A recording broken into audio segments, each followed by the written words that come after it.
head. You gotta get it and push it out. For Sorrel and Tony King, life in Baltimore was very, very good. Tony was thriving as a stock trader. Sorrel had her hands full raising their 4 young children: Jack, Ava, Relly, and the youngest, Josie. Josie was the caboose, the little fourth. And at least for me, when I remember coming back from the hospital with her, coming back home, I was like, okay, now we're done. Here's the family. This is the family. We're done. The stars are all perfect in this little constellation, and this is the family. On a cold January evening in 2001, everything changed for the Kings.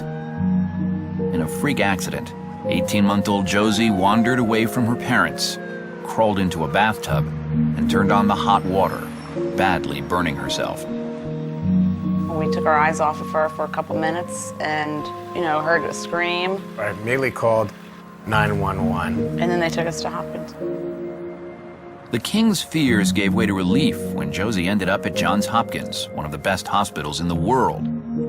She was in good hands. After a couple of weeks, Josie had recovered well enough to transfer out of the intensive care unit. She was through the worst of it and just days from being discharged home. But then things began going wrong. Sorrel and Tony began noticing obvious signs that Josie was suffering from severe dehydration, a common threat to burn survivors.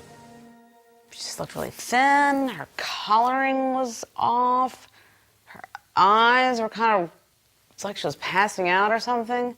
So I called a nurse over. I said, something don't look right. Can you take a look at her? Let's call a doctor. Let's call a doctor. She looked at her and said, no, her vitals are fine. She's fine. And I said, someone else has got to look at her.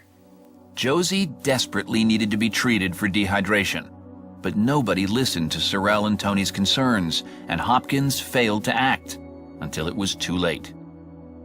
I looked at her and her eyes had rolled back in her head, and I said, Josie, and then I just kind of screamed for help. And then the next thing I knew, this whole team of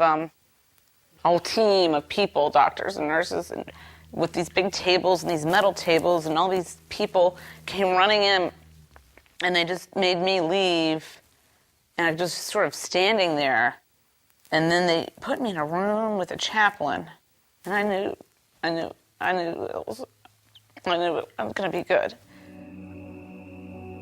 On February 22nd, 2001, Josie King died at Johns Hopkins Hospital, the result of severe dehydration missed by her caregivers and the possible misuse of narcotics. Preventable medical errors.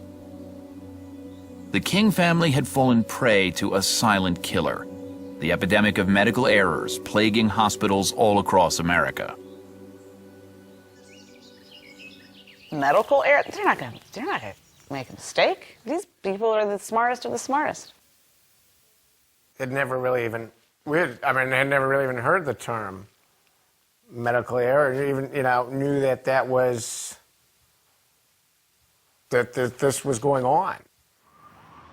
In fact, a year before Josie's death, the Institute of Medicine shocked the nation with news that medical errors were a widespread and devastating problem, killing more Americans every year than auto accidents, breast cancer, or AIDS. What we need is outrage. We need outrage. We need the public to say, no, I don't want a healthcare system at any price, let alone close to $2 trillion, which is going to hurt me when it tries to help me.